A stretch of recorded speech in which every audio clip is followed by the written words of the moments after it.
before, you're about to know now. This weekend is a very, very busy weekend for me, so I apologise for the briefness of this recap video. There are only a few bouts that I want to speak about, but before that I want to actually speak about the significance of the UFC on Fox. Firstly, as I mentioned in my predictions video, this is not their main. This is not how the main UFC on Fox is going to be. This was a trial run, if you like. It was a rehearsal where they were only going to view one fight, the main event. The proper deal to do it all the time happens next year. So this was a warm-up, if you like. Now, the main event didn't last very long at all. In fact, it was about a minute in length, which is, in one way, not brilliant, because there was an hour available. And of course, it also means that if you are all tuning in to watch something, if you haven't sat down in good time, you've missed it. And I think that's what we should think about the ratings. You know, the ratings weren't as good as the other one with the Kimbo Slice thing. And I think what you have to remember is that the bit where this works out for Zuffa is that people hear about how exciting the match was, how it was over so quickly, and next time they will be absolutely sure to tune in. So I wouldn't be disheartened if I was them, and I think it's also unfair that Dana White seems to be getting a lot of stick for something that he made explicitly clear from the beginning, that this was just going to be one fight aired, and you know, regardless of how long it takes, that was all that there was going to be. And I think that's fair. I think that's absolutely fair. So you know, I think as far as they are concerned, although they didn't get the ratings they wanted straight away, I don't see this as a bad thing at all. Moving on, the undercard, the main bout that I want to talk about is Matt Lucas and Aaron Rosa. The only thing that sticks in my mind about this is the mouthpiece of Matt Lucas, which really was on show almost about as much as he was during that match. First round out it goes, second round out it goes, third round, yes, it popped out of his mouth then as well. So although I think he did receive a low blow in the first, one of them received a low blow in the first, I don't really think that probably contributes to his loss, do you? Second thing to mention is that although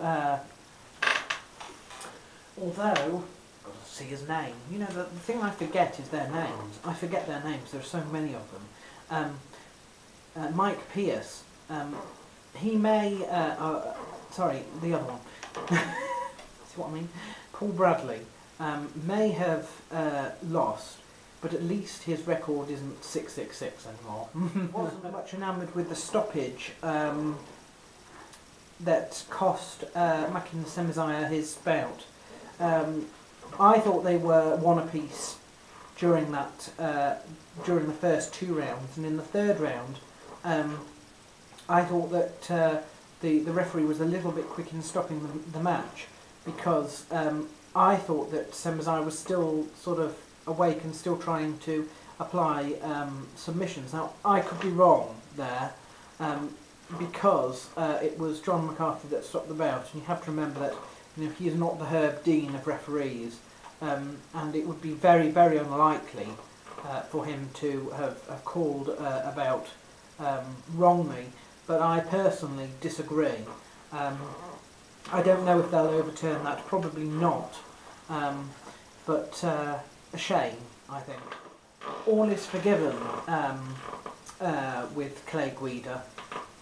The institution have basically proved this by giving him the fight of the night bonus, and to be honest, I was quite impressed as well. He lost the match to Benson Henderson, which ironically means that Benson Henderson, who lost in the title match with Anthony Pettis now gets to challenge for the title before Anthony Pettis, but there we are. That whole saga has been an absolute disaster. Clay Guida, he for the first time in a long time showed that he was prepared to work outside of his comfort zone to be more exciting than get an easy victory. And in this respect, it's cost him quite a lot. I think he understood that using the wrestling technique to beat Pettis has cost him already the contendership. I think this time he trained to fight stand-up against somebody who was arguably better at stand-up than him, and he wasn't about to just go to the ground. He lost, but it was terribly exciting. It was more exciting, and it was not a domination. He was not dominated by any stretch of the imagination. So I do think that that although he now will probably have to fight yet again before he gets to contendership level, he has very, very cleverly undone the problem that happened with him last time. And of course, I reckon that if he were to fight and win again, he, barring other greats, he would probably still be pretty much in line for a shot. So, well done to him. He's somebody who's listened to feedback and he's responded appropriately.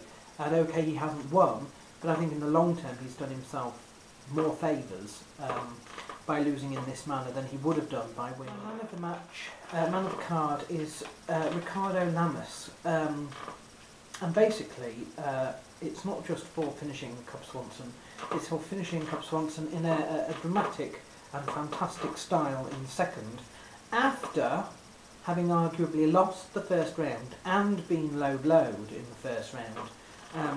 Something which, for all Cub Swanson's faults, he's not actually known for. It also has to be said that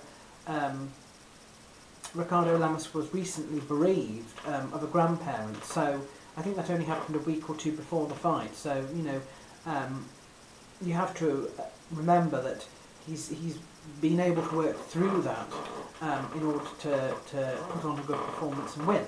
So I'm awarding him my man of the card.